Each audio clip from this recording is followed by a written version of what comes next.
Muy bien, hermanos. ¿Habéis hecho la tarea?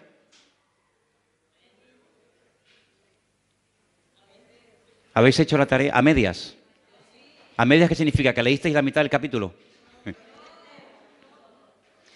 La idea era leer durante toda la semana el capítulo 11 de la carta a los Hebreos. ¿Cuesta mucho leer un capítulo a la semana? No. De hecho, no había que leerlo una vez a la semana, sino de hecho había que leerlo cada día. ¿Sí? Entonces, si ustedes han leído ese capítulo, se habrán quedado, como yo, me imagino, sorprendidos de la riqueza y de la profundidad al mismo tiempo que contiene ese capítulo.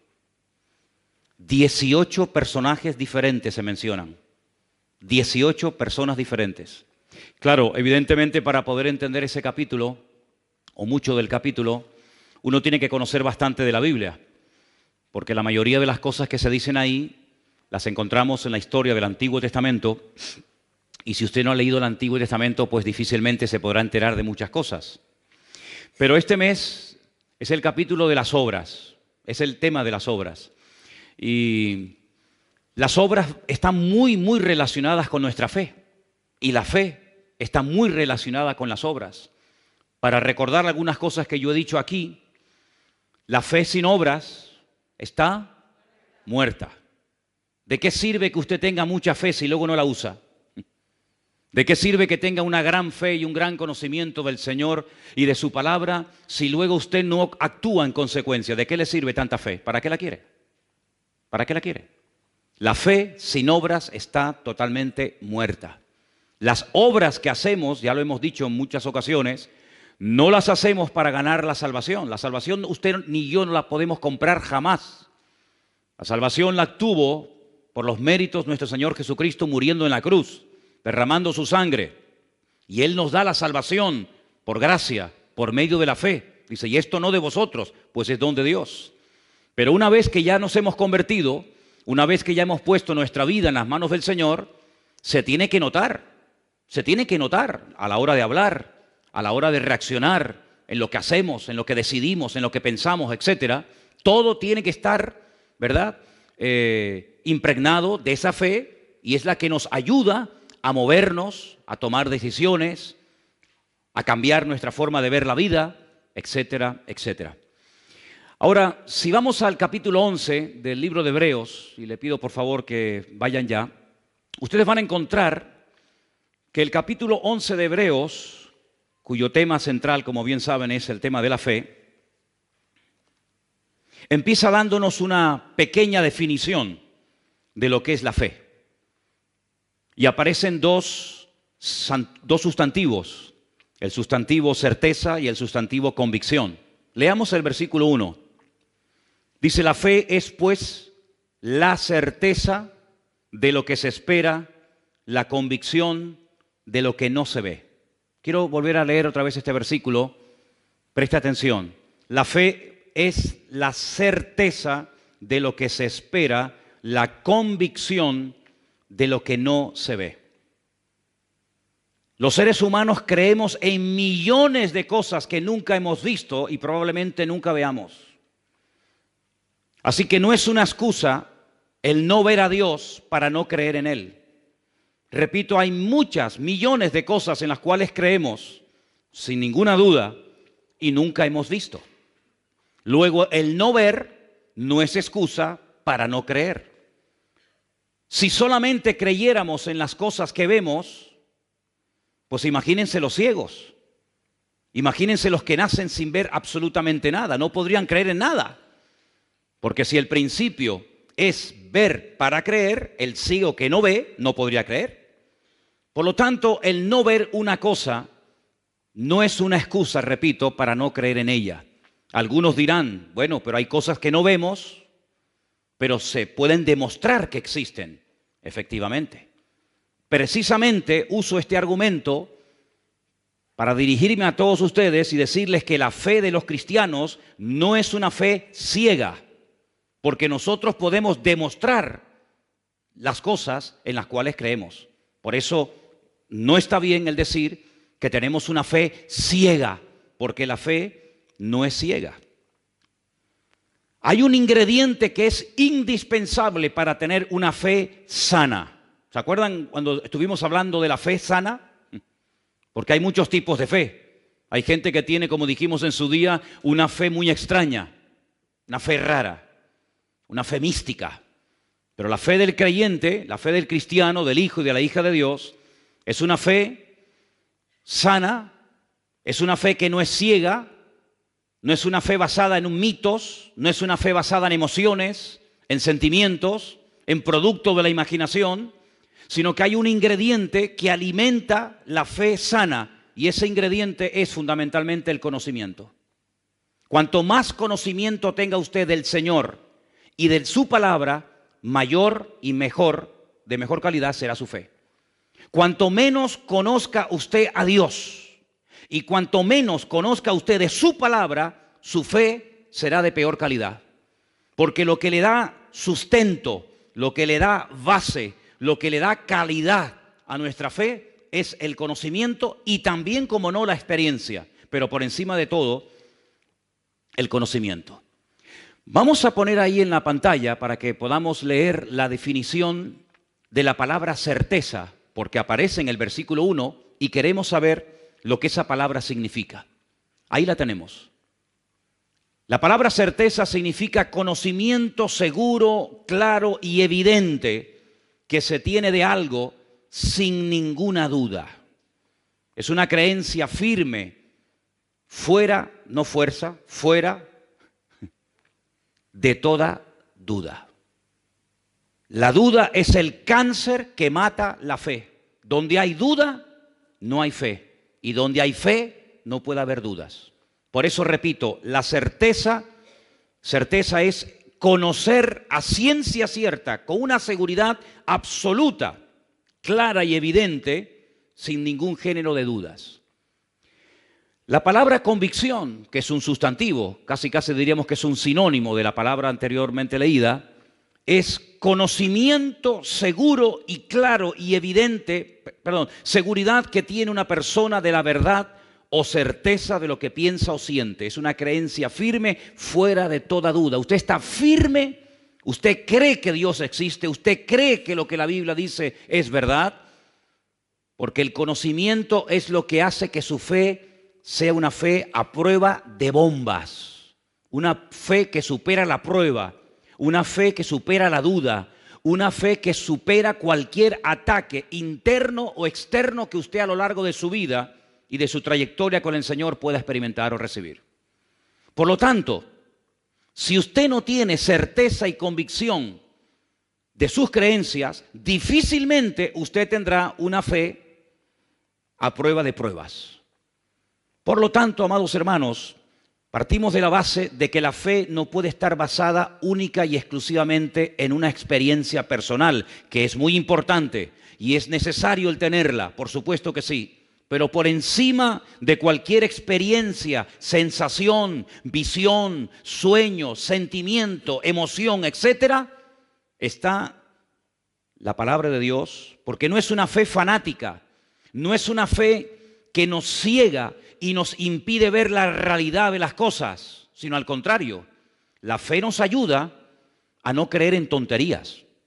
La fe nos ayuda a superar tradiciones que han estado por siglos y siglos impidiéndole a la gente tener una fe genuina en el Señor. Hay pueblos en este país, aquí en España, en este país donde vivimos, que por encima de la fe y de lo que dice la palabra de Dios está la tradición. En otras palabras, la tradición manda. Y cuando le preguntas a muchas personas de este país, ¿y ustedes por qué hacen eso? ¿Y por qué practican tal cosa? ¿Y por qué hacen esto con estos animales? ¿Y por qué hacen esta festividad? Te dicen, por la tradición. Es una tradición ancestral que ha pasado de padres a hijos, de generación en generación, y como es la tradición, hay que hacerlo, aunque sea un disparate, aunque sea una locura. Pero la tradición es la que manda. En la vida del creyente no hay tradición que mande. En la vida de cualquier hijo de Dios, lo que tiene que ser la base y el fundamento sólido que le da consistencia a todo el resto de nuestra vida es la palabra de Dios, el conocimiento fidedigno de la palabra de nuestro Dios. ¿Cuántos dicen amén? En otras palabras, racionalmente hay que creer en Dios, no fanáticamente. La Biblia dice en el libro de Romanos, concretamente en el capítulo 12, que la fe del creyente está basada también en la razón.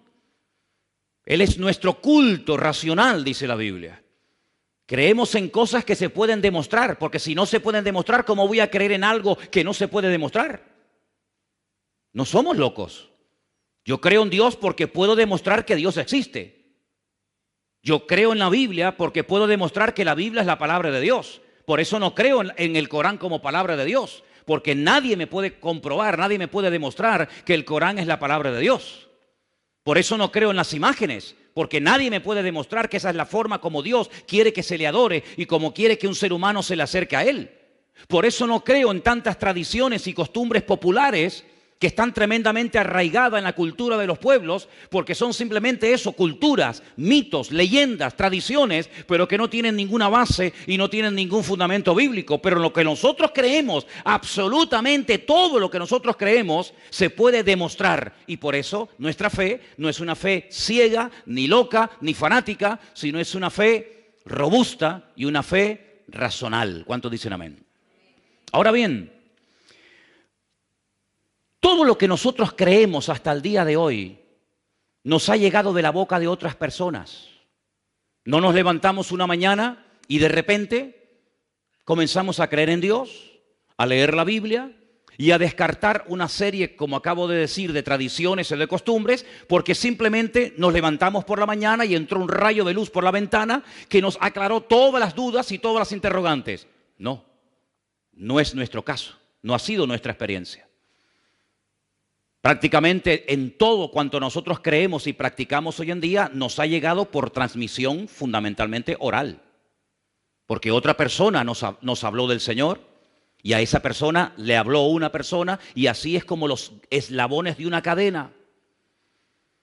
Ahora, lo que nos ha llegado a nosotros como palabra de Dios, lo que nos ha llegado a nosotros acerca de la vida de Cristo y de sus milagros, de su muerte, de su resurrección, etcétera, etcétera, goza de credibilidad. Es decir, nos podemos fiar que lo que nos han predicado y lo que nos han dicho las gentes a lo largo de los 2000 años de historia de la iglesia es verdad.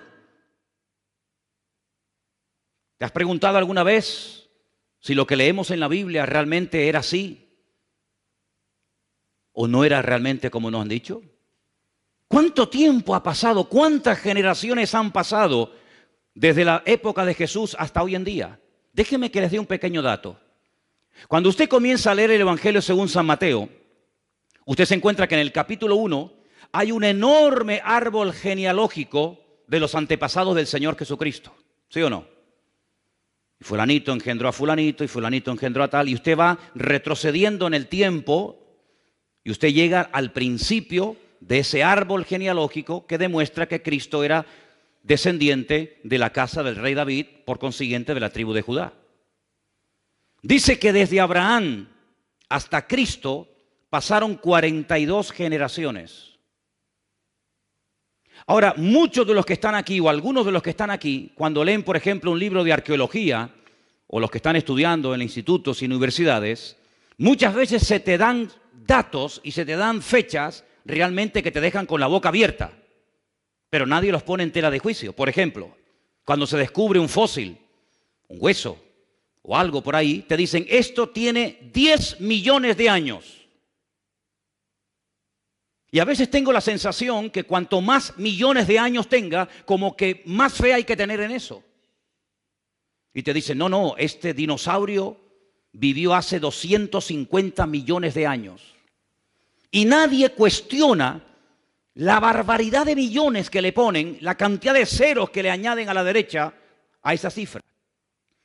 Sin embargo, si yo les dijera que desde Cristo hasta hoy en día han pasado simplemente 50 generaciones, si ponemos que una generación, según la Biblia, duran 40 años, 50 por 40 son 2000. Es decir, tenemos que creer que ese hueso, que ese dinosaurio, que esa piedra o lo que sea, tiene 100 millones de años y nadie puede decir ni mu, porque lo ha dicho el señor fulano de tal. Pero si yo os digo que de aquellas personas que vieron, hablaron y caminaron y palparon y reconocieron al Señor, simplemente han pasado 50 generaciones, que no es nada, 2000 años, todo el mundo se pone como en guardia. ¿Cómo es posible que no haya ningún problema a la hora de aceptar millones de años para una cosa y todo tipo de objeciones y de problemas y de trabas se ponen cuando hablamos de que desde Cristo hasta nosotros hoy en día han pasado aproximadamente 50 generaciones o 2000 años? ¿Por qué? Porque hablamos de Cristo. Y cada vez que se menciona o se habla de Cristo, automáticamente la gente se pone en guardia. Nadie se pone en guardia cuando te dicen que este hueso tiene 200 millones de años. Nadie. 200 millones de años, perfecto. Pero todo el mundo o mucha gente cuando hablas de Cristo y de la credibilidad de la Biblia y de la credibilidad de los manuscritos de la Escritura y de la antigüedad y del tiempo, se ponen en guardia. Pues déjenme decirles algo. Hay mucho más base para creer en las personas que vieron, caminaron y oyeron y aprendieron directamente de los labios de Cristo, que para creer que ese hueso tiene 250 millones de años. Porque los sistemas de datación de las cosas, de los huesos, de las piedras, etcétera, muchas veces falla. De hecho, se han aplicado sistemas de medición sobre animales que están vivos, como por ejemplo el carbono 14 o la radiación que queda en una piedra, en algo cuando pasa el tiempo, y han dado que tiene millones de años y el animal estaba vivo y no se había muerto. Sin embargo, las personas que le conocieron gozan de toda nuestra credibilidad y de todo nuestro respeto, porque fueron testigos oculares del hecho que marcó un antes y un después en la historia de la humanidad. Sabemos cómo se llamaban, dónde vivían. Podemos hasta el día de hoy visitar los lugares donde vivieron, donde caminaron, donde predicaron, donde fueron torturados, donde fueron encarcelados, etcétera, etcétera. Incluso, fijaros qué interesante esto, los que le perseguían, es decir, los peores enemigos, utilizando la literatura, hablaron y todos sus enemigos coinciden que lo que ellos decían es lo que había ocurrido, pero que no querían aceptarlo. Tenemos muchas cartas y manuscritos de personas ateas, de personas que eran enemigos del cristianismo, que escribían y decían es que están empeñados en decir que su Dios, que su Señor, que su Mesías murió en una cruz y que dicen todos que resucitó al tercer día. No había ningún tipo de dudas entre ellos, sino que estaban unidos, y podemos decir que no solamente por lo que dijeron y por lo que escribieron, sino que la arqueología, la literatura y la historia nos permiten a nosotros los cristianos hoy en día afirmar con toda certeza y convicción que todo cuanto nosotros creemos hoy en día no es producto de la imaginación ni de una locura, sino que tenemos una fe basada en un conocimiento certero de que la palabra de Dios está a prueba de bombas. Si alguien aquí ha cuestionado la Biblia, permíteme decirte que antes que tú ha habido millones de personas que han criticado y han dicho todo tipo de barbaridades en contra de la Biblia. Y muchos de los que comenzaron a meterse en contra de la Biblia y a investigar y a estudiar y a profundizar, porque la fe no impide investigar, la fe no impide, ¿verdad?, el razonar, el preguntar, el indagar, no, en absoluto. Es una fe racional, Él es nuestro culto racional, repito. Muchas de esas personas terminaron convirtiéndose y dándose cuenta de que era dura cosa es dar cosas contra el aguijón y mejor es convertirse a Cristo que ponerse a Cristo en su contra. Por lo tanto, queridos hermanos y amigos, tenemos una fe a prueba de bombas. ¿Cuántos dicen amén? Pero esa fe y ese conocimiento nos tiene que llevar a la acción. Porque entonces, ¿para qué nos sirve a nosotros todo lo que estamos escuchando esta noche? Simplemente para presumir y decir, wow, tenemos una fe a prueba de bombas. Tenemos una Biblia que es una pasada, un libro matemáticamente perfecto. No, hermano, no simplemente es para que presumamos de que tenemos un Dios poderoso, sino para llevarnos a una vida práctica, para llevarnos a la acción y para que todo lo que hagamos después de haberle conocido a Él afecte todas las áreas de nuestra vida. Lo familiar, lo psicológico, lo mental, lo económico, absolutamente todas las áreas de la vida tienen que estar impregnadas por la fe que tenemos. Ahora bien, esa palabra tan usada en el libro de Hebreos capítulo 11, la fe, la palabra emuná del hebreo, es una palabra que también tiene otras traducciones, no solamente fe, sino que también se puede traducir por lealtad y por confianza. La misma palabra. ¿Por qué? Porque no hay ninguna garantía que cuando una persona conozca la verdad va a hacer caso y obediencia a la verdad. No hay ninguna garantía. De hecho, hay personas que saben perfectamente que están haciendo algo mal, que les puede causar la muerte, lo saben y lo siguen haciendo. Luego, no hay ninguna garantía que cuando una persona se exponga y conozca la verdad, diga, Señor, perdóname, tú tienes la verdad. Sino puede ser, y no es la primera ni la última vez, que una persona que conoce la palabra, que conoce la verdad, que ha entendido el Evangelio, viva de espaldas al Evangelio. No es la primera vez. Por lo tanto, cuando hablamos de fe, tenemos que preguntarnos, ¿vamos a ser obedientes a lo que aprendemos? ¿Vamos a ser coherentes con nuestra fe? ¿Cómo demuestro que soy obediente y coherente con la fe que tengo? A través de las acciones que hago. Porque si mis acciones contradicen a la fe que digo tener, mi fe probablemente no es una fe sana, sino es una fe muy particular, muy personal, donde yo pongo las reglas en vez de someterme, como tengo que hacer, a las reglas y a los principios de nuestro Dios. ¿Cuántos dicen amén? Dígale al que está a su lado, nuestra fe no es ciega, nuestra fe es una fe racional, basada en el conocimiento. Aleluya. Ahora, algunas personas dicen, yo soy hombre de ciencia, más que de fe. Bien. Dicho sea de paso, la palabra ciencia o conocimiento está en la Biblia. Es un don. La Biblia dice que hay un don que es el don de ciencia. No voy a hablar del tema ese ahora, pero el Señor en ningún momento está en contra del conocimiento, en absoluto. El Señor Jesucristo una vez le dijo a unos, ustedes hacen las cosas mal porque no conocen, porque no tienen conocimiento de las Escrituras. Y por eso no conocen el mover de Dios. Por eso cuestionan los milagros. Por eso cuando yo sano a una persona, dudan de que esa persona verdaderamente estuvo enferma.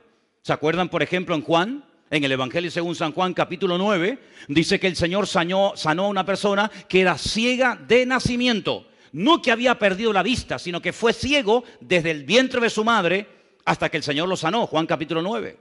Y cuando fue sanado, llamaron a sus padres porque los judíos decían, mientes, tú nunca fuiste ciego. Y entonces vinieron los padres y dijeron, nuestro hijo nació ciego. Pero no nos preguntéis a nosotros, sino preguntadle a él porque ya tiene edad, porque dice la Biblia que tenía 40 años. Cuando una persona no conoce al Señor ni conoce su palabra, puede llegar a cuestionar todo. Por eso hay personas que cuando tú le abres tu corazón y le cuentas tu testimonio, se rebelan, te llevan la contraria, se burlan de ti, porque no conocen a Dios. Porque hay una regla elemental del reino de Dios que dice que el que es de Dios te va a oír y el que no es de Dios no te va a oír. En esto conocemos quiénes son de Dios y quiénes no son de Dios, lo dice la Biblia. Entonces, cuando una persona se goza en lo que le estás contando, algo que Dios ha hecho en tu vida, un milagro, una respuesta a una oración o lo que sea, puedes tener la completa seguridad de que esa persona se goza porque cree y tiene la misma fe y conocimiento que tú tienes. Pero cuando a una persona le dice, yo tenía cáncer y Dios me ha sanado, y se burla y cuestiona el poder de Dios, es porque no conoce ni a Dios ni a su palabra. Porque si conociera a Dios y a su palabra, diría, gloria a Dios, ¿cómo no te va a sanar el Señor de cáncer si Él es el Señor todopoderoso? ¿Cuántos dicen amén? Pero cuando el Dios de esa persona no es un Dios todopoderoso, ¿cómo te va a sanar a ti Dios de esa enfermedad o de cualquier otro problema? ¿Te das cuenta? Así que la ciencia te lleva hasta la frontera, te permite conocer cosas, pero no te permite entender las cosas. Por eso hay gente de ciencia que conoce, pero no entiende. Sin embargo, si vamos a Hebreos capítulo 11, en el versículo 3, fíjate, porque yo una de las razones por las cuales le pedí que ustedes estudiaran y leyeran el capítulo 11 de Hebreos es para que se dieran cuenta la cantidad de cosas que se pueden hacer en la vida cuando una persona tiene fe en Dios. Y dice en el versículo 3, por la fe entendemos. Ay, amigo, no solamente conocemos. Yo para conocer muchas cosas no necesito tener fe. Pero para entender muchas cosas tengo que tener fe, porque el conocimiento no me lleva al entendimiento. Me da una información con la cual puedo incluso estar en contra. Pero dice que por la fe entendemos haber sido constituido el universo por la palabra de Dios. De modo que lo que se ve fue hecho de lo que no se veía. Luego lo visible viene de lo invisible. Ahora, el día que Dios diseñó y creó el universo, no habían testigos. No había ningún notario tomando nota. No había nadie que pueda decir, yo estuve allí y efectivamente fue así. Yo lo vi cuando le dijo a la nada, sea la luz, y la luz apareció de la nada. No hay testigos, ni siquiera uno. Y entonces es cuando tenemos que recurrir al documento oficial donde Dios da testimonio de sí mismo. Y ese documento oficial que Dios utiliza para dar testimonio de sí mismo es su palabra. Lo que Él pensó se materializó cuando lo dijo. Pero si Dios simplemente hubiera dicho, sea la luz o sea tal y cual otra cosa, y esa palabra, esa orden, ese mandato no se hubiera escrito, ¿cómo sabríamos tú y yo que Dios creó el universo con el poder de su palabra sin tener ningún tipo de materia prima en la mano? Hermanos, para hacer este púlpito hizo falta un material llamado metacrilato. Para construir o hacer esta plataforma se necesitó madera. Para construir este edificio hizo falta cemento, arena, etcétera, etcétera. Pero Dios no necesitó materia prima para crear el universo, sino que lo único que entre comillas utilizó o usó el Señor fue el poder de su palabra. Y esa declaración, esas 6 veces que Dios da órdenes a la nada, las tenemos registradas en el único documento oficial que atestigua y da fe que lo que Dios hizo se cumplió. Y ese documento, gracias al Señor, lo tenemos aquí en la mano. Y se llama la Biblia, la palabra de Dios.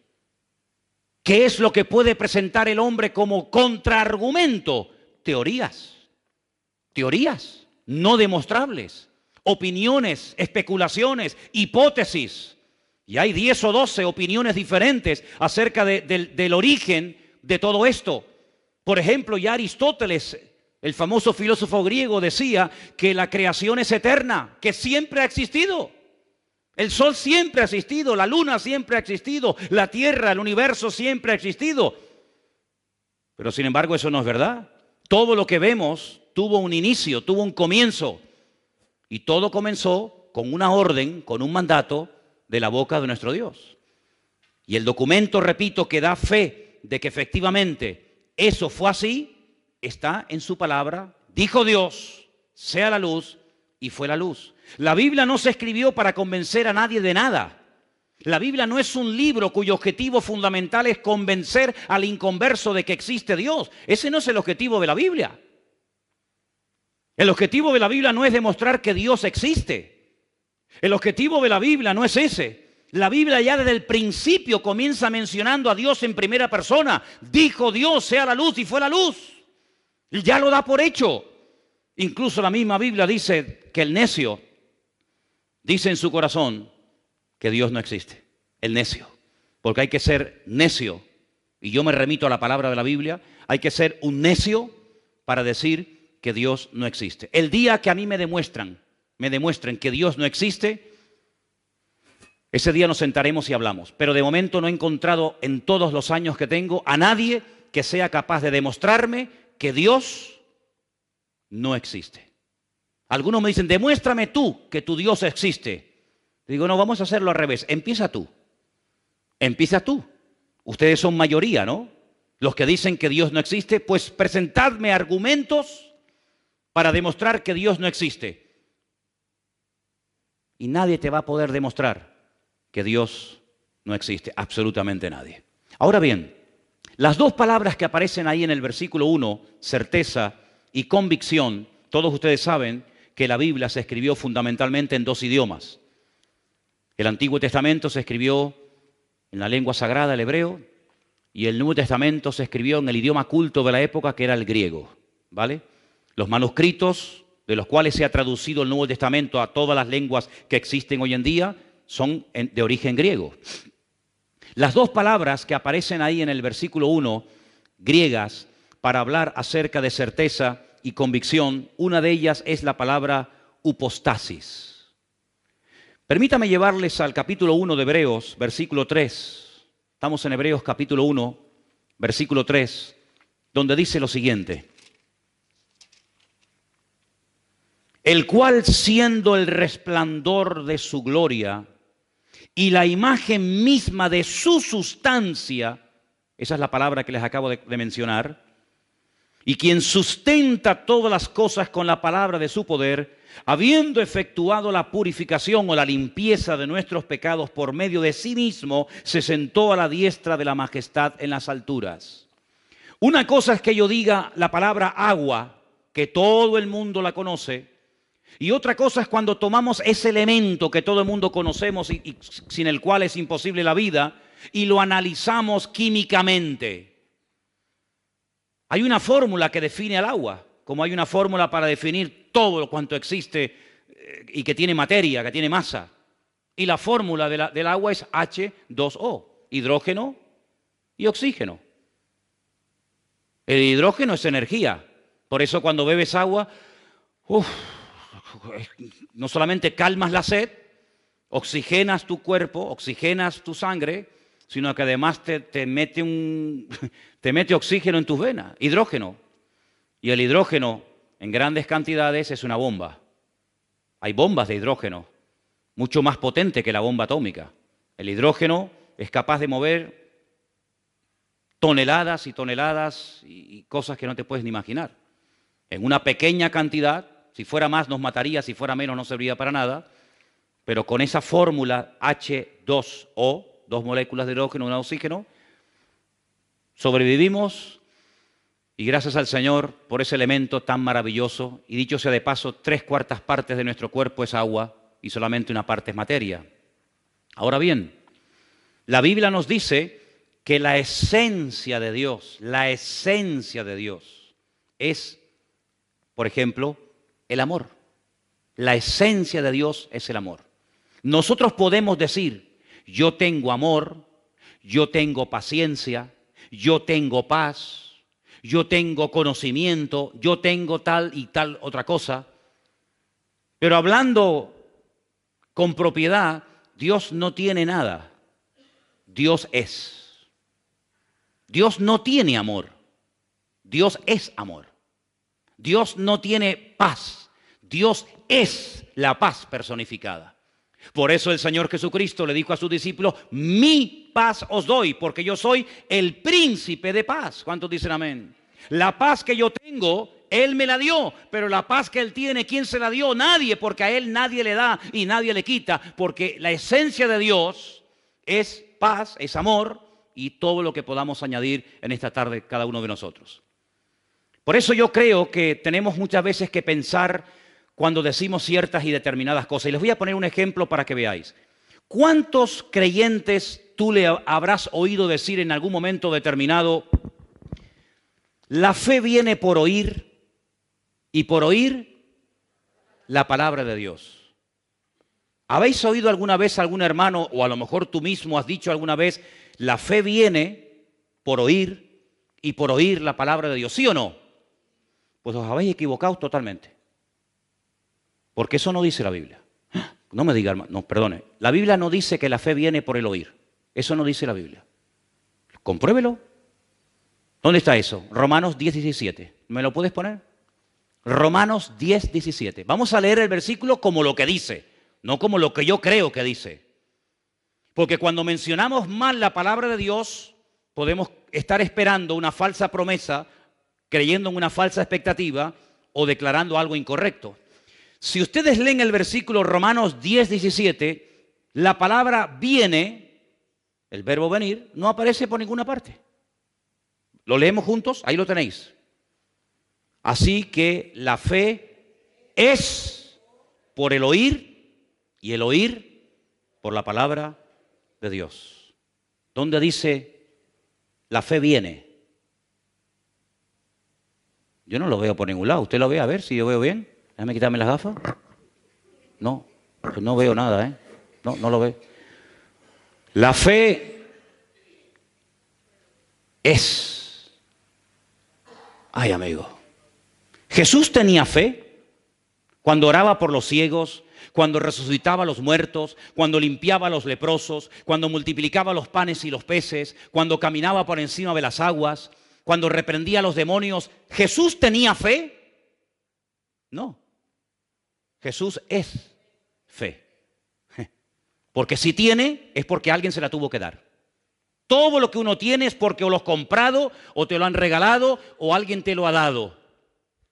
Pero cuando uno es, por eso en hebreo el verbo tener no existe. ¿Sabían eso?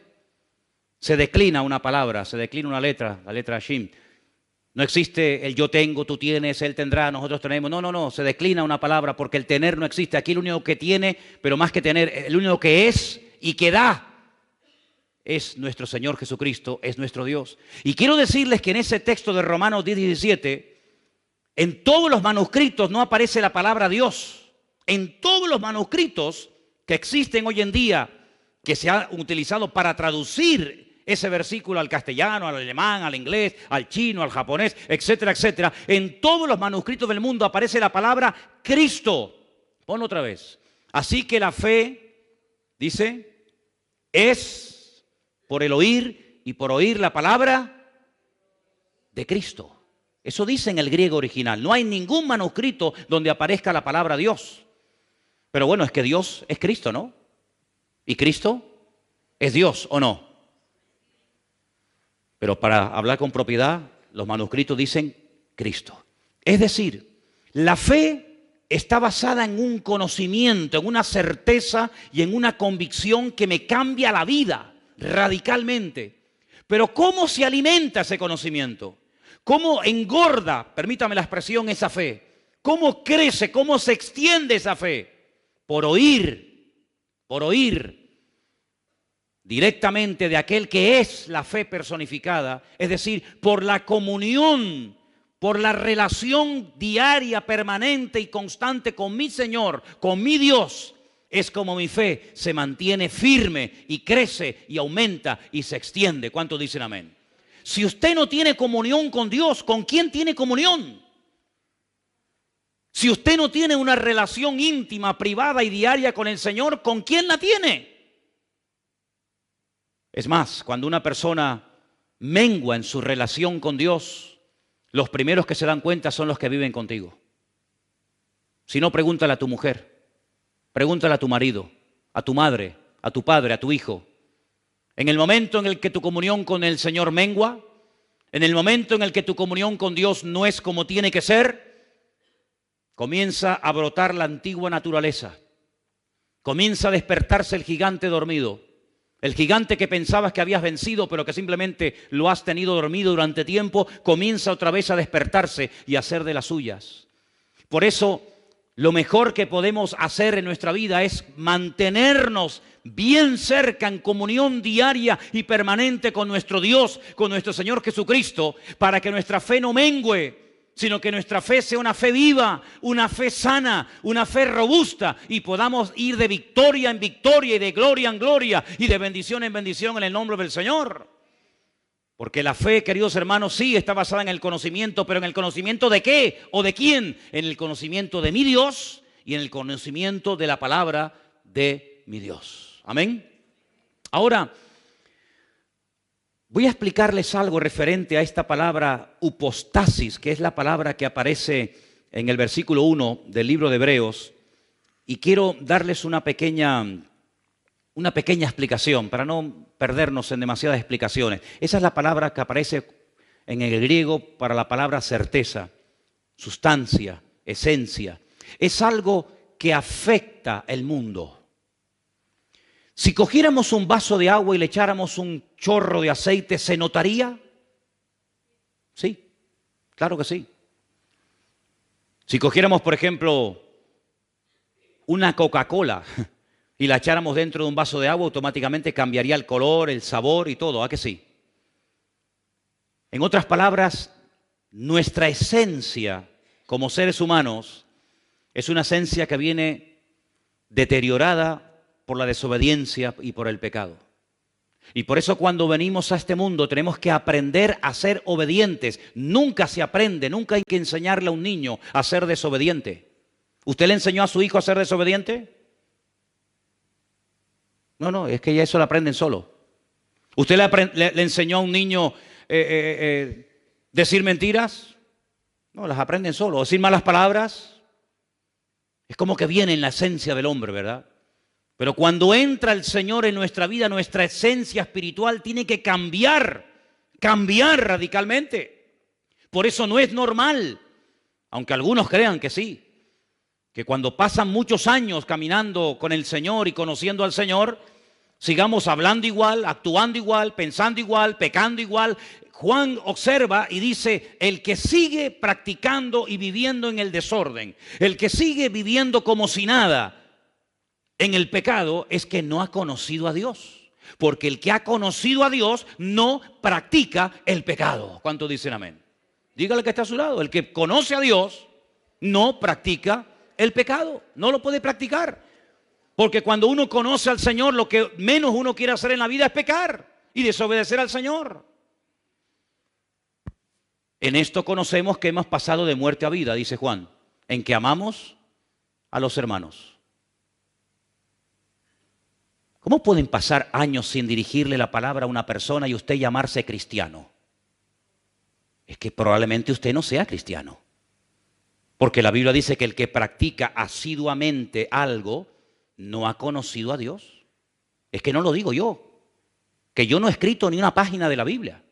La Biblia dice que ama a Dios y trata al trancazo a su hermano y no le habla, lo insulta, lo humilla, no lo ama, no lo respeta, no lo perdona, no le permite en un momento determinado cometer un agravio contra usted, entonces usted es más duro que Dios. Usted es más juez, más duro y más intolerante que Dios. Porque la Biblia dice que en esto se demuestra que hemos pasado de muerte a vida. En que hay algo en nuestra naturaleza que ha cambiado. ¿Y saben lo que ha cambiado? La esencia. Ahora tenemos la esencia de Dios. Dice que Él es el autor y el consumador de nuestra fe. Él es el que nos da la fe y el que nos mantiene esa fe viva en nosotros. Y por eso, cuando obramos, cuando hacemos obras, cuando hacemos buenas acciones, fruto, en definitiva, pues estamos demostrando que nuestra fe no es una fe muerta, sino es una fe viva. La otra palabra que aparece también se puede encontrar en la Biblia como la palabra amonestación. ¿Podemos poner otra palabra? Una era upostasis, la otra es elengos. La palabra elengos a veces se traduce en la Biblia por la palabra reprender, amonestar. Es decir, escuche bien esto es un concepto que esta semana me ha llamado mucho la atención. Cuando dice la fe es convicción, la fe es una amonestación. La fe es algo que me sacude. La fe es algo que me dice, no, así no es. La verdadera fe, no la fe religiosa, no la fe de la tradición, no la fe del mundo, no. La fe de Dios, esa semilla, esa esencia divina que Dios pone como regalo en tu alma, en tu corazón, es una semilla que te sacude por dentro. El engos es que te reprende, que te amonesta, que ya no te sientes bien cuando vas a adorar lo que no hay que adorar, que ya no te sientes a gusto cuando vas a pecar, ya no puedes pecar a gusto como antes, ya no te gozas en el pecado, sino que ahora te gozas en la justicia y te sientes mal cuando ofendes a Dios.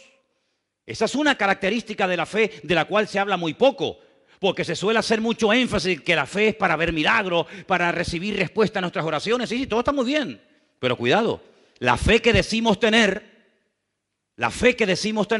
también nos tiene que sacudir y también nos tiene que abrir los ojos y quitar la venda y el velo de nuestra cara y nos amonesta y nos reprende diciendo, que eso no es así.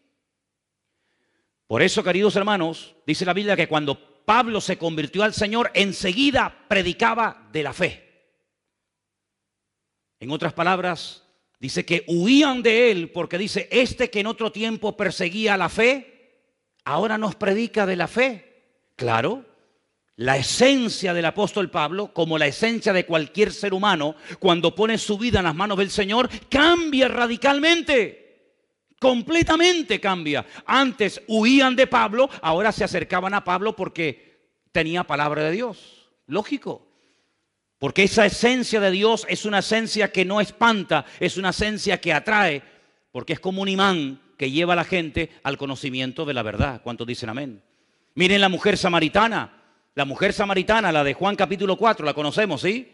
¿A qué hora fue a buscar agua? A las 3 de la tarde. ¿A quién se le ocurre? ¿A quién se le ocurre a las 3 de la tarde en Israel con el calor que hace ir a buscar un cántaro de agua? ¿A nadie?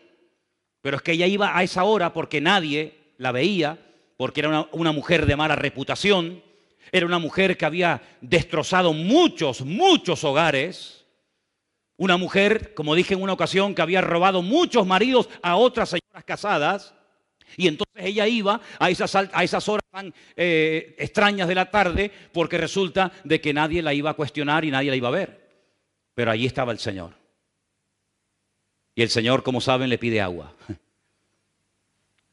Y el Señor, hay un momento en el que se le queda mirando y le dice, ¿sabes? ¿Por qué no vas a la ciudad y le dices a tu marido que venga? Qué sabiduría, ¿no? Ella le dice, es que yo no tengo marido. Dice, muy bien. Fíjate, no ocultó su realidad. Dice que el que encubre no prosperará. Muy buena respuesta, mujer. Has dicho lo correcto, no tengo marido, pero te recuerdo que ya has tenido 5. 5.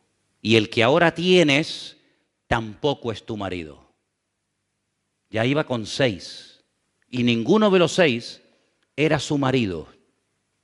Entonces la mujer se queda sorprendida, se va a la ciudad, oyen al maestro, cambian de vida y cuando el Señor se va a los 2 o 3 días de Samaria, dicen los samaritanos la siguiente palabra.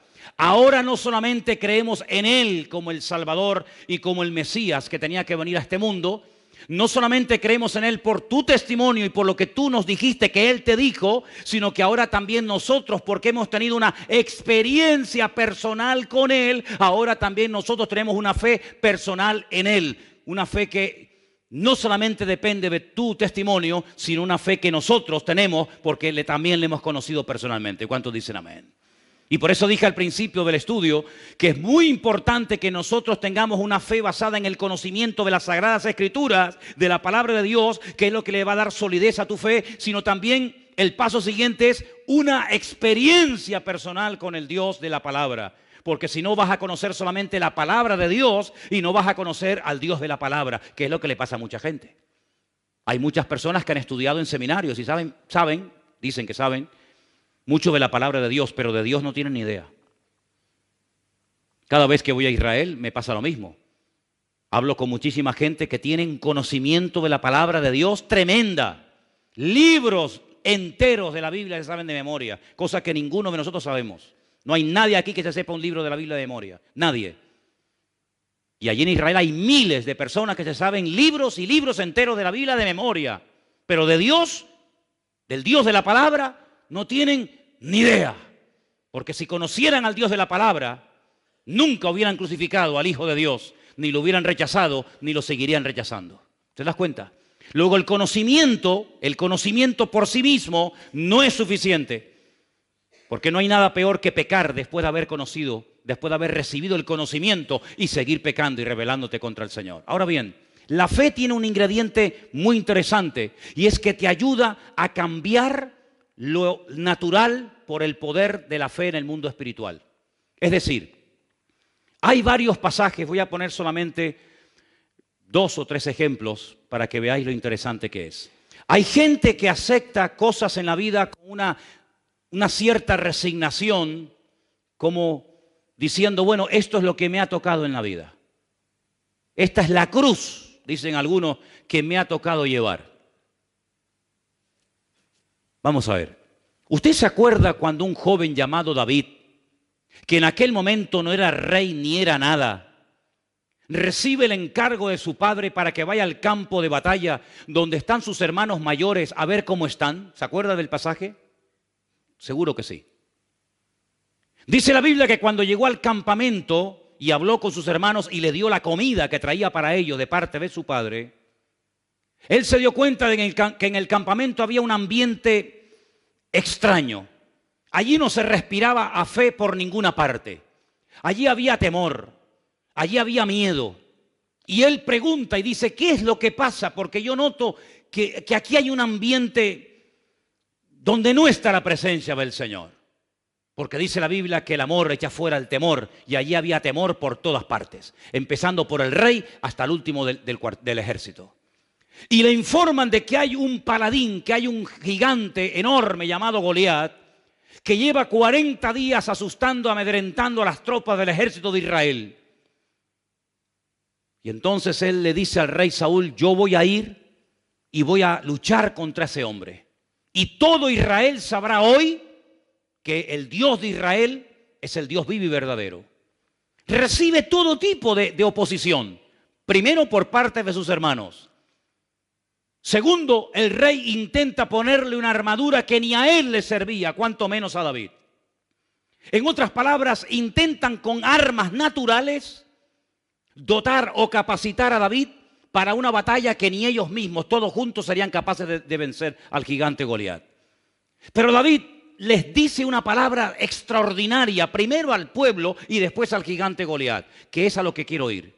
Primeramente le dice a los soldados, incluido al rey Saúl, yo no voy a él con espada y con jabalina, porque esta guerra, él había discernido que no era una guerra cuerpo a cuerpo, como tantas que tuvo que librar después cuando fue rey de Israel, sino que esta es una guerra que tiene una connotación diferente. Y ustedes no han sabido discernir el espíritu que hay detrás de este hombre. Ustedes miran a Goliat, pero yo me doy cuenta de que detrás de Goliat hay demonios. Detrás de Goliat hay fuerzas demoníacas que lo que intentan es frenarnos, humillarnos e impedir que seamos un pueblo feliz y un pueblo vivo y victorioso. Y por eso yo no puedo ir contra este hombre con una espada, con una lanza, con una jabalina, porque en este momento esta guerra no se gana así. Mañana, cuando sea rey, iré con espada, con lanza, con jabalina, etcétera, etcétera. Pero hoy, precisamente hoy, estas armas son inservibles, no sirven para nada. Hoy voy a utilizar otro arma que ustedes lamentablemente no conocen y que yo voy a utilizar hoy, y van a ver qué tremendo resultado va a producir en el mundo natural.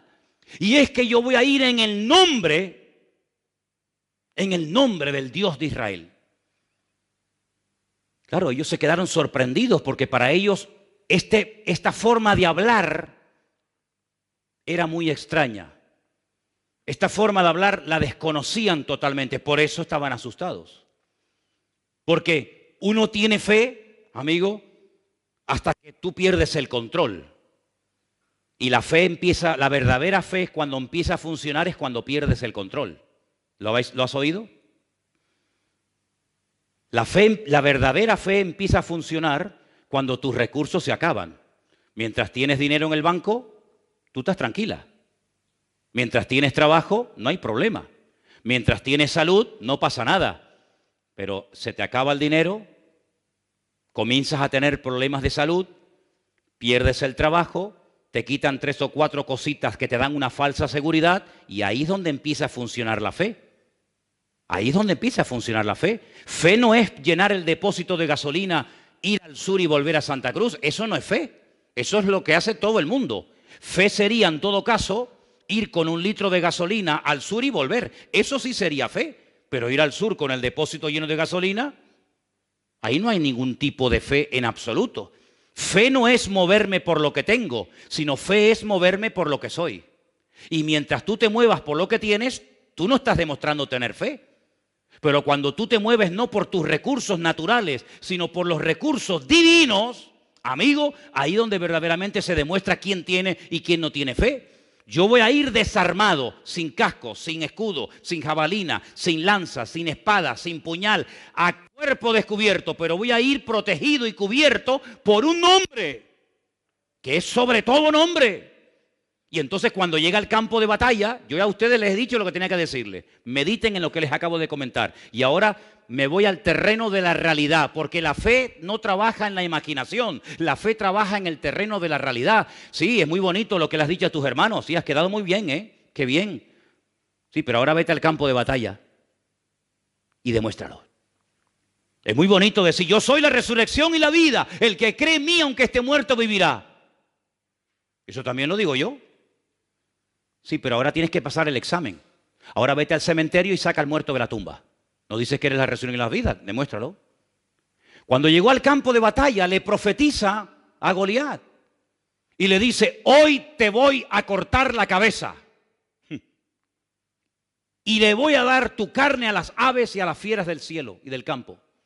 Y todo Israel sabrá que el único Dios que aquí manda y gobierna y controla es el Dios de Abraham, de Isaac y de Jacob. Y en base a esa palabra, en base a esa fe, por eso David es mencionado en el libro de Hebreos, aunque de pasada, porque dice que el tiempo le faltaría si se pone a hablar de cada uno de ellos, pero se menciona el nombre de David, si lo habéis visto. David acaba de dar una palabra de fe, como tú y yo la podemos dar, pero ahora hay que ir a la acción, amigo. Y ahora le dice a Goliat, ven, acércate. Y dice que se va a un arroyo donde toma 5 piedras. Una vez se lo expliqué, solamente de paso se lo vuelvo a explicar. Los filisteos controlaban toda la costa mediterránea. 5 ciudades. Gaza, Askelón, Asdod, Ecrón y Gaza. Y Gat. 5 ciudades. David dice 5 piedras, una para cada uno. Después de Goliat vendrá el otro y el otro y el otro. No fue capaz de venir nadie más. La Biblia dice que cuando salió, él le lanzó aquella piedra, derrotó al enemigo y todos los filisteos salieron huyendo. Es una cosa fuera de toda lógica. Porque que un joven mate a un gigante y que todo un ejército se ponga en desbandada, ¿pero por qué? Porque lo que hay es que descabezar al enemigo. Dice la Biblia, y Jesús lo explicó muy claramente, por favor entiendan esto. Tú no puedes entrar en la casa de un hombre fuerte y saquear sus bienes y sacar todo lo que le pertenece si antes no lo atas. ¿Cómo te vas a meter tú en la casa de un hombre que es más fuerte que tú, quitarle todo y llevártelo a tu casa? Es imposible. Primeramente habrá que reducirlo, atarlo, esposarlo, amarrarlo y luego entras y te llevas las cosas. No es que estás dando una lección para saber cómo robar, cuidado. No es eso, sino simplemente un ejemplo, ¿vale? Pues en el mundo espiritual igual. ¿Cuál es tu gigante? ¿Contra quién estás peleando tú? Y a veces somos tan cortos que decimos, no, mi gigante es mi jefe. Y detrás de ese jefe, ¿quién está? No, mi gigante es mi marido, mi esposa, mi vecino, mi fulanito de tal. No tienes visión espiritual, amigo. Pero dice la Biblia cómo obtener visión espiritual. Lo dice la Biblia, no es el tema, pero yo leía hoy en 2 de Corintios que cuando Moisés bajó de la montaña, era tal el resplandor de la gloria de Dios en su rostro que dice que se tuvo que poner un velo por delante de la cara. Y Pablo dice, eso me sirve a mí para explicarles algo a ustedes, judíos. Escúchenme, vengan para acá. Ustedes cuando leen y no entienden, ¿sabéis por qué? Porque tenéis el mismo velo que Moisés tenía sobre el rostro. Pero cuando ustedes se conviertan a Cristo, el velo que les impide entender, no conocer, entender, se quitará y entonces podrán entender las profecías y la palabra. Entonces, cuando hay una verdadera conversión, la visión espiritual se recobra. Antes era ciego, mas ahora veo. Ahora te das cuenta que detrás de ese político, detrás de esa persona que te critica o te calumnia o que sea, hay fuerzas espirituales donde nosotros podemos tener un efecto tremendo por medio de la fe, porque la fe me sirve para entender, la fe me sirve para tomar decisiones, la fe me sirve para avanzar y la fe me sirve también para discernir en el mundo espiritual dónde está el problema, no en lo natural, sino en lo espiritual. ¿Cuántos dicen amén? Bueno, yo espero que no hayan perdido el hilo, yo sé que son tantas cosas, pero ¿se dan cuenta, hermanos? ¿Se dan cuenta que ser creyente es mucho más que venir aquí todos los domingos? ¿Te das cuenta? ¿Te das cuenta que tus batallas personales no son mi responsabilidad, son tu responsabilidad, no son la mía? Que todos tenemos nuestras batallas y nuestros gigantes y nuestras luchas y nuestras ciudades amuralladas y nuestras fortalezas, todos. Y tenemos que crecer, sí, como pueblo de Dios, como iglesia, pero también a nivel individual. Tenemos que crecer. Uno de los problemas que tenía el pueblo de Israel es que no crecía en relación al tiempo que llevaban caminando con el Señor. Dice, ustedes salieron de Egipto, pero Egipto no salió nunca de ustedes. Siguen todavía con la mentalidad de Egipto, echan de menos los pepinos, las cebollas, la comida de Egipto, por favor, pero si allí vivíais como esclavos. Pero cuando os viene un problema, enseguida volvéis al pasado, enseguida pensáis en qué bien vivíamos en Egipto. ¡Falso! ¡Falso! ¿Cómo que vivíamos bien en Egipto? Si allí vivíamos privados de libertad y estábamos pasando miseria, pobreza y necesidad y hambre. ¿Qué dicen? ¿Verdad? El enemigo siempre cuando viene un momento de prueba te va a hacer mirar atrás, siempre. El enemigo nunca te va a poner una visión delante. El único que dice mira hacia adelante es el Señor. Pero la mujer de Lot, cuando tuvo un momento de duda, ¿dónde miró? Atrás, nunca mira adelante. El enemigo siempre te va a hacer creer que los tiempos pasados fueron mejor que los presentes. Dice, y el que habla así no es sabio. Por lo tanto, cada vez que te entra nostalgia, cada vez que te dan ganas de mirar atrás, no es Dios el que te está hablando. El Señor siempre te dice poner la mira en las cosas de arriba, si es que verdaderamente habéis resucitado con Cristo Jesús. El segundo ejemplo que les quiero poner, el primero fue el de David con Goliat, ¿sí? El segundo ejemplo es el de Elías, profeta Elías. Un hombre que sube a lo alto del Monte Carmelo y le dice a 400 profetas falsos de Baal, hoy tiene que quedar aquí bien claro en esta montaña quién es el verdadero Dios. Vamos a ver, lo que no es correcto es que ustedes por un día adoren a Baal y otro día adoren a Dios. No puede ser, esto es una ambigüedad, esto no lleva a ninguna parte. Vamos a tomar una decisión. Y en aquel monte que es muy alto, del cual se ve muchas partes de Israel, todo el valle de Meguido, etcétera, etcétera, les dice, vamos a orar, vamos a entrar en una guerra de tipo espiritual. Aquí no vamos a pelear cuerpo a cuerpo, sino aquí vamos a pelear en el mundo espiritual. Ustedes pongan sobre un altar de piedras a un buey y yo pondré otro. Y ustedes oren e invoquen a vuestras divinidades y a vuestros dioses. Si vuestro Dios es el verdadero, que lo demuestre y punto. Que descienda fuego del cielo. Si no desciende fuego del cielo, ustedes están sinceramente equivocados. Estáis creyendo en una mentira como si fuera verdad. Y estáis inculcando y transmitiendo de generación en generación esas mentiras y esas fábulas a vuestros hijos. Y eso no se puede permitir ni un momento más. Después yo tendré mi oportunidad, invocaré al Señor. Y si mi Dios me responde por fuego y quema este altar, entonces queda bien claro que vosotros estáis adorando a un Dios falso y el Dios mío es el verdadero. Estaban tan equivocados y tan fanatizados que dijeron, vale. Podían haber dicho, no, espera. Vamos a buscar una cosa más sencillita, Elías, por favor, que caiga fuego del cielo. No, pero ellos estaban tan convencidos que dijeron, vale, venga. Es increíble cómo la gente puede incluso llegar a dar la vida por una mentira, creyendo que está muriendo por una verdad. Es terrible. La fe religiosa es peligrosa. La fe religiosa puede llevarte a cometer barbaridades. Oraron desde la mañana hasta el atardecer y allí no hubo ninguna respuesta hasta que le tocó el turno a Elías. Y dice la Biblia que cuando Elías oró, previamente había dicho que le echaran agua a la leña, que le echaran agua al altar, etcétera, y cayó fuego del cielo. Allí se demostró que el Dios de Israel era el Dios vivo y verdadero y no Baal al cual ellos adoraban. Esa no fue una guerra de un ejército contra otro ejército. Esa no fue una guerra de tipo natural, fue una guerra de tipo espiritual. Israel se enfrentó en lo natural muchas veces en el pasado con amorreos, filisteos, cananeos, moabitas, amonitas, ¿de acuerdo? Pero las batallas que tú y yo libramos hoy en día no son físicas. Nuestra pelea no es contra sangre y carne, dice Efesios capítulo 6. Las armas de nuestra milicia no son carnales. Nosotros, dice la Biblia, que peleamos contra principados, contra potestades, contra gobernadores de las tinieblas de este siglo, contra huestes espirituales de maldad en las regiones celestes. Y hay cristianos que ahí no saben pelear. No, ahí no saben, no tienen ni idea. No tienen ni idea. Y es ahí donde el Señor en este 2017 a todos y a cada uno de nosotros, a los que quieran, nos quiere llevar a pelear la buena batalla, a pelear no contra el jefe que te trata mal y te humilla, no contra el profesor que la tiene según tú tomada contigo, no contra el vecino que te tiene amargada la vida y te raya el coche y te tira basura por la ventana, no contra fulano y... No, por ahí no van los tiros, amigo. Sino aprender a leer, aprender a discernir en el mundo espiritual y darte cuenta que hay cosas que no vienen de Dios. Y lo que no viene de Dios, a través de la fe, yo tengo la autoridad de reprender, tengo la autoridad de tomar autoridad sobre esas cuestiones y cambiar lo natural a través del nombre de nuestro Señor Jesucristo. ¿Cuántos dicen amén?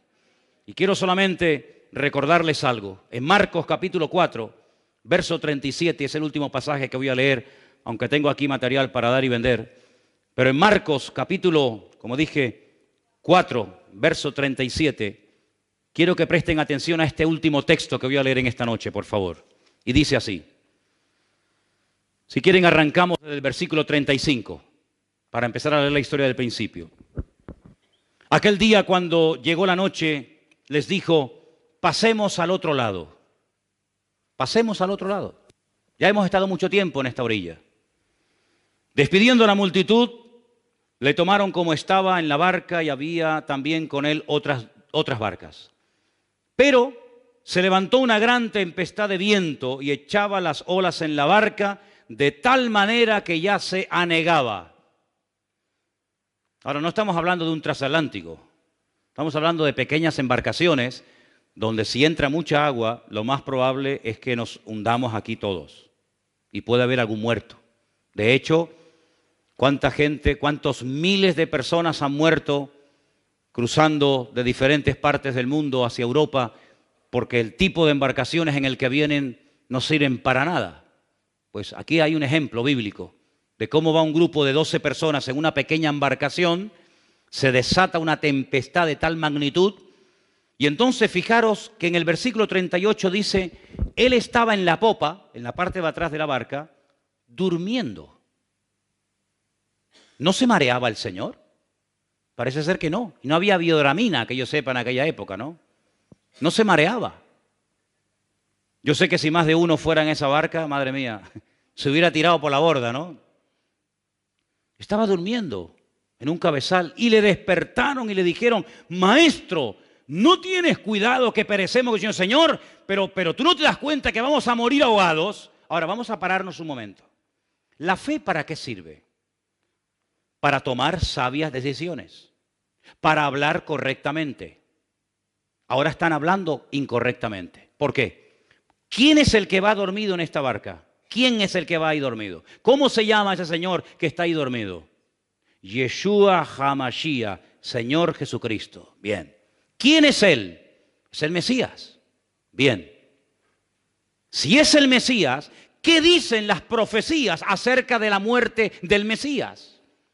Bueno, Isaías 53 y otros pasajes es muy claro. Dice que traspasarían sus manos y sus pies y que moriría colgado, crucificado entre malhechores. Eso dicen las profecías.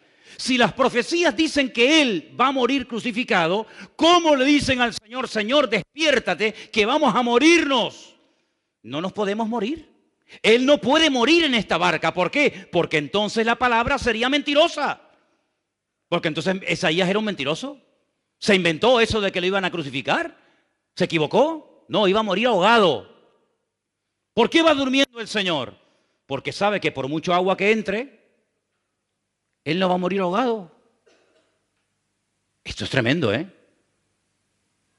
No es lo mismo montarse en un avión sabiendo que no se va a caer que sabiendo que el avión se va a caer. ¿Te montarías?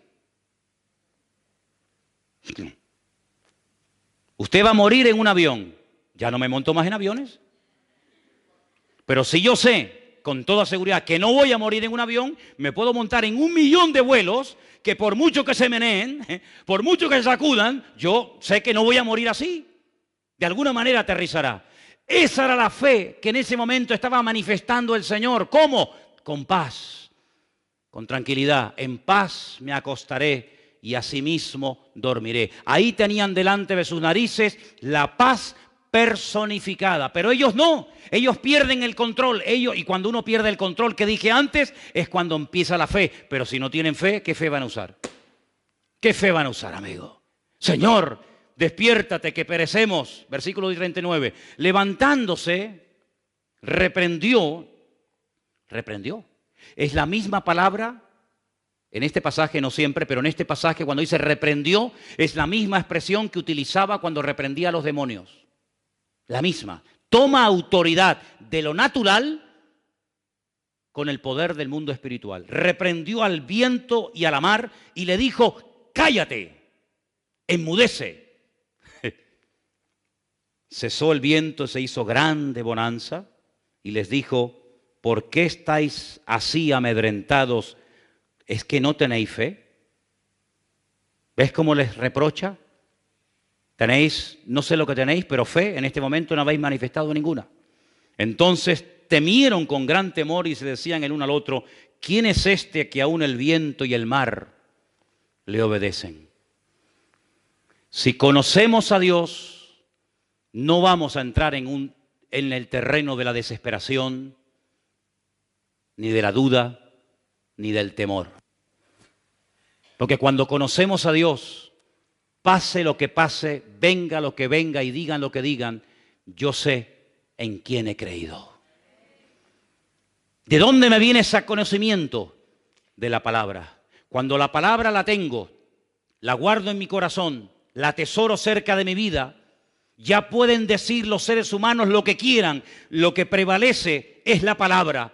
Y la palabra me da fe, la palabra me da ánimo, la palabra me da seguridad, la palabra me da confianza. Y por eso, aunque ocurran cosas terribles, si el Señor me ha dado una palabra específica, si el Señor me ha dado el regalo de su palabra, de su documento oficial, no tengo por qué temer de nada ni de nadie, porque nosotros vamos a estar en esta vida hasta que Dios lo permita y lo quiera. Pero no quiero que estés en esta vida de cualquier manera, ¿vale? No quiero que estés en esta vida con una resignación absurda y ridícula, aceptando cosas que no vienen de Dios como creyéndote que vengan de Dios. Dios quiere lo mejor para tu vida. Dios quiere bendiciones para tu vida. Dios quiere abrirte puertas. Dios quiere ayudarte. Dios no quiere que estés amargada. Dios no quiere que estés con duda. Dios no quiere que estés incómodo. Dios no quiere que estés insatisfecho. Dios quiere llenarte de paz, de victoria, de su presencia. Y cuando eso no está, párate y dice, Señor, en el nombre de Jesús, no acepto la tristeza, no acepto la derrota, no acepto el desánimo como algo normal. ¿Cómo que como algo normal? Será para los de la calle que no tienen al Dios que yo tengo, pero el Dios que yo tengo es un Dios que, dicho en su palabra, estaré con vosotros todos los días hasta el fin del mundo. Y quiero solamente, hermanos, recordarles que en el libro de Hebreos, capítulo 11, usted puede ver ahí por qué Abel fue capaz de hacer lo que hizo. ¿Por qué Enoc no murió? ¿Por qué Abraham salió sin saber a dónde iba? ¿Verdad? ¿Por qué Sara, fuera de toda posibilidad humana y científica de ser madre, fue madre? ¿Por qué Isaac se dejó amarrar, un hombre con 40 años? Y dijo, bueno, si me tienes que matar, me matas. ¿Por qué estas gentes hacían y vivían de esta manera? Por la fe. Porque la fe les llevaba a ser leales a Dios. Vamos a vivir hoy, a partir de hoy, todos y cada uno de nosotros, leales y fieles al conocimiento que hemos aprendido. Porque una cosa es tener fe y otra cosa es vivir de acuerdo a la fe que digo tener. Así que si usted tiene que perdonar a alguien, perdónelo hoy mismo. Porque usted ya sabe lo que tiene que hacer y si no lo hace está pecando y se va a ir al infierno de cabeza si usted no quiere arrepentirse de sus pecados. Si usted sabe que tiene que orar y no lo está haciendo, si usted sabe que tiene que dejar de pecar en ciertas y determinadas áreas y no lo hace, usted sabe perfectamente que está jugando con lo más valioso que usted tiene, que no es ni su coche, ni su casa, ni su trabajo, ni sus joyas, ni su patrimonio. Lo más valioso que el ser humano tiene es su alma. Y la Biblia dice que el que descuida su alma es un necio. Por lo tanto, hermanos, velemos, tomemos medidas preventivas, usemos la fe que el Señor ha puesto en nuestros corazones, cambiemos nuestra forma de hablar. Es una vergüenza cómo está reaccionando el mundo ante una persona que nos puede gustar más o menos, pero que ha hecho una serie de declaraciones que sí, que pueden ser muy todo lo que tú quieras, pero hermanos, a nosotros no nos van a convencer las naciones de la tierra ni los medios de comunicación. Nosotros sabemos en quién hemos creído. Y nosotros sabemos que nuestro Dios está con nosotros. Cierra tus ojos, por favor, ahí donde estás. Pídale al Señor en esta noche, por favor.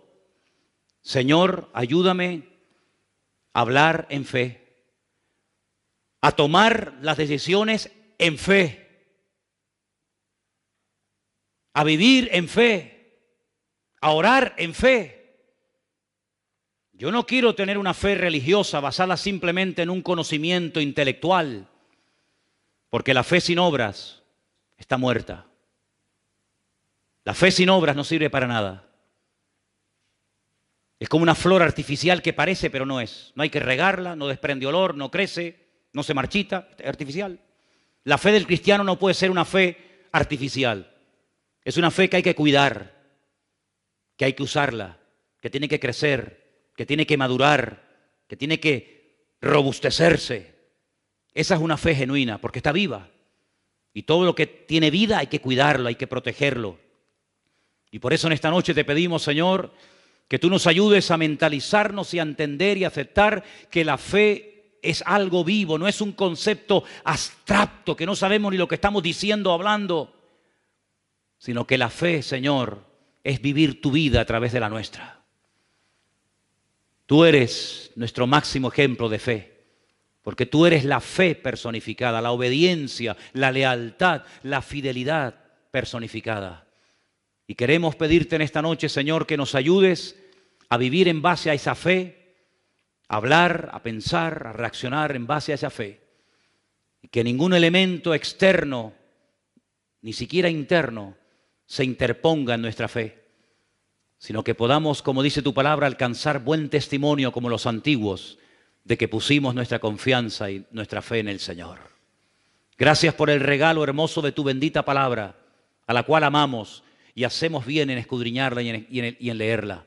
Señor, gracias porque podemos alimentar la fe con tu palabra, porque tu palabra es la fuente de la fe.